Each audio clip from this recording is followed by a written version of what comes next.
What's up, everybody? This is Clint from the Diehard MMA Podcast for Odds.com.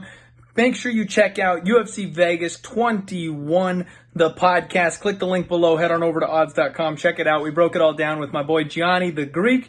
We got some really good stuff this week. Hit the link. Hit the like. Good luck on all your action. You have a great week. Main event time. Leon Edwards taking on Belal Muhammad. Now, full open transparency for the chat. I phoned up my guy Gianni, and I was like, Gianni, we're getting Edwards versus Khamzat Chimaev. It's going to be the biggest sharps versus square divide of all time. We want the inside information. We want the scoop. And then Khamzat got COVID.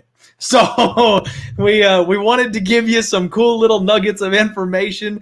We still got a great show out of it, so nothing missed for sure. But I'm pretty pissed that Khamzat isn't our main event here.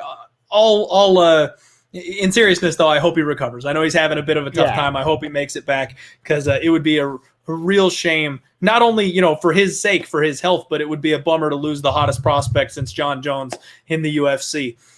We want to see that guy's future. We got Leon Edwards, 18-3, the biggest dark horse the division has ever seen. A guy that's top level, good numbers, works well all the way around, and just is always disrespected and underrated. The top guys at the division don't want to fight him because he's hard to look good against. He can do everything well. He can strike well. He's a great wrestler, big, strong dude for the division. And we got Belal Muhammad, a guy who's a big fan favorite, 18-3 himself. And basically, in my opinion, he's just the one notch down of Edwards. I mean, Belal has really slick boxing, good footwork, strong wrestling, but he's going to be a little smaller. And he's got a reach disadvantage. I feel like this is almost a mirror matchup, Gianni, with everything just ever so slightly hedged towards Leon Edwards. What's your read on this one? For me, it's Belal or nothing at all. Yeah, the only negative is the short notice. He fought 4 weeks ago when he's going to fight on Saturday. Otherwise, I'd be more confident. I'd take a bigger position because I think this is a good spot for Belal. With Edwards' style even. And again, I'm not an X's and O's guy, but just looking at the analytics, with Belal's wrestling, if this remains standing, his volume's enough to win this fight. He could take a shot. And it's not like Leon Edwards is going out there and one shot knocked people out left and right. Guy. He's gone to a lot of decisions. He has more systematically broken guys down when it's been a finish. Third round finish with Sabata, third round sub with Tumenov. It's not as if he's got that, one shot knockout power that you got to be all that fearful of standing. Again, I'm a big fan of Leon Edwards, man. I mean, he's been so impressive in the UFC. It's just Belal's been just as impressive and been a lot more active. I mean, Belal's fought 5 times since January of 2019. When's the last time Leon Edwards fought? 2019. Leon has had the worst luck, man. Following that story has been hard to watch. He's had like 4 fights scheduled, and they've all been canceled because of COVID and travel restrictions. I get it. Maybe because you're prepping for fights, you've been in camp, and that's all positive. But all fighters tell you, you can't mimic the fight. You can't do it. It's just everyone says the right words. You have to, camp went great, got the great sparring and all that. And then the losing guy will say, yeah, the sparring wasn't great, or you could never get the match, the same intensity in sparring. You know what I mean? Yeah. Again, as impressive as Leon Edwards has been, where are the negatives in Belal? Where do I see, where are the holes? He's fought in his last 6 fights. He's fought 3 southpaws. It's not as if he hasn't seen southpaws of late. Sure, he lost to one of them, Jeff Neal. That was it. Beat the other 2. So he's seen southpaws. I'm not that worried about that. The reach advantage, it's only 2 inches. Longer than 3+ is where you start looking towards some statistical significance of an advantage. Mm-hmm. That doesn't scare me all that much. The height of 3 inches, maybe a little bit. 3 years younger, maybe a little bit. But I don't think it justifies a minus, 250 price over 70% of the time. Again, to bet Leon Edwards, I would have to conclude he wins this fight 80% of the time. And Belal just hasn't shown me anything to make me think he would lose 8 out of 10 times if they met in my backyard. I'm not too sure that would happen. Again, you don't expect the cash big dogs as often. It's not the best of circumstances because of the late notice, because of the 4 weeks he fought, and he did go, it's not as if he got it over with one shot. He went 3 rounds. He threw 129 significant strikes. So he put himself out there and got tugged by 69 of them. So it's not as if he hasn't gotten hit. In fact, the last 2 times he's gotten hit a combined 150. He's absorbed 150 significant strikes. So granted, on that side, Leon Edwards hasn't taken any punishment. So that's a positive to the Edwards side. And again, I'm not here to argue both sides, but I just don't think the price is justified. I like the Belal Muhammad side based on price. And I even think the analytics and stylistically, I don't think he's that big of a disadvantage. Now, if Edwards goes out there and owns him, then he's just so much better than even any of models that I could come up with show. But again, these wins, there's a split decision in there. There's a bunch of decisions in there. He did outstrike his opponents, but Belal has done the same by significant margins. So again, I think there's value on the dog. Give me Belal or pass for me. Okay. I don't hate it. I mean, one thing that I can use to kind of back up your argument there is fighters talk about peaking. You know what I mean? They train and they work for that peak to get off on the fight. And when you don't get that peak and you just go back to the drawing board, you got to peak again. And then you go back to the drawing board, you got to peak again.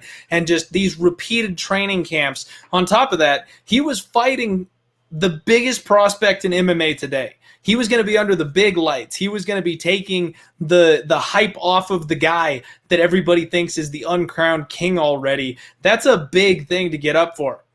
And now he's fighting Belal. Like, maybe there's some aspect of a letdown here. Mentally speaking, for Leon Edwards, you got to wonder if he's as up for this fight as he was for the past 365 calendar days that he's been training for it at this point. Do you think he could take Belal down and control him? I think there's a chance he can because of the size. I mean, I want to wait on the weigh-ins for this one because I'll be honest, the UFC stat page, they've been wrong before. They said that Cyril Gane and Jairzinho Rozenstruik were the same height. We know that's not right. So Belal Muhammad is listed at 5'11". Leon Edwards is listed as 6'2". And if that's accurate, that's a Kamaru Usman-esque advantage where he's just able to push people into the fence. He's able to just suck the hips out and get them to the floor. And that's kind of how I see this fight playing out. I think Leon Edwards is just going to be too physical. That's where the data, everything we work with, at least that shows that's where, if that happens, that would be the bad news for Belal.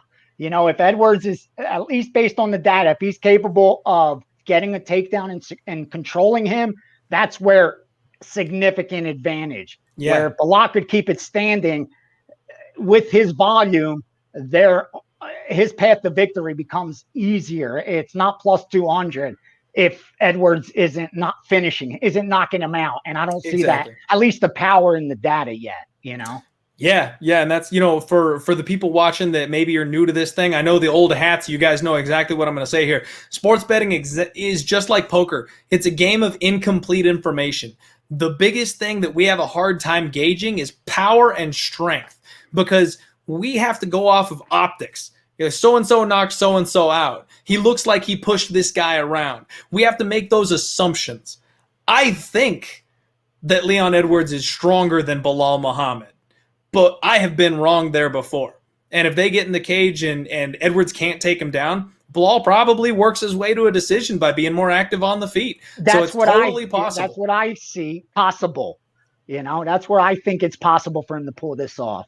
It's possible, and that's why this is not a smash spot, Gianni. Like I'll be honest with you. I know you talked me out of parlays the last time you and I did a show together. Please, everyone, don't parlay. Please, I promise you, over 12 months, putting that $5 on 5 fighters instead of a $25 parlay, you will make more money after those 12 months. Even if you cash a few parlays along the way, it won't recover the losses. I'll be honest.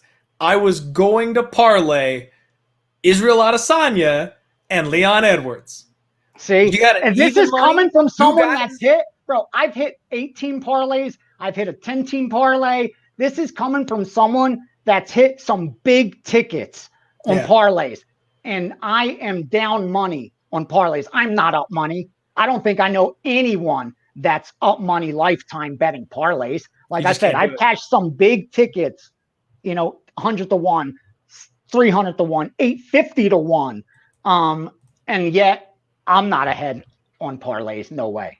Yeah. No chance. And that's exactly I'm glad that you were kind of working that into me here, because I had a bad feeling about Israel Adesanya. I thought he was going to win, but I felt like the line was too wide. And I didn't take the bite. I didn't parlay the 2 favorites that I thought were going to get it done. And I've still got some money in my pocket here because I didn't pull that trigger. I'm tempted to parlay Leon Edwards. And that's even I'm not going to do it. That's even worse reasons. People parlay favorites. Like that's even worse. If you're going to parlay, at least parlay the dogs. So at least you get a good return for your bad bet. Like swing for the fences. The fact you're going to use a parlay because both guys are minus 450 and minus 450s win. That's the worst bet you could. At least put $5 on each guy and get back $1.10 or whatever. It's a better bet than putting that $10 parlay. I'm telling you, over time, one of those minus 400s is going to lose. And the return on a 2-fighter parlay at minus 450 isn't enough to overcome that. It just isn't going to win enough. They just don't. Fights in that price range just don't win enough, or else we would just be blindly betting every minus 400 favorite if they were profitable. That price range just isn't. There are a couple that are, but I can promise you, most that bettors do parlay aren't. And I hope you guys uncover some predictive analytics yourself. And when you do, don't share them with no one, because once you do, your edge will be gone. But share what you can out there with good people. There you go. Keep the circle tight.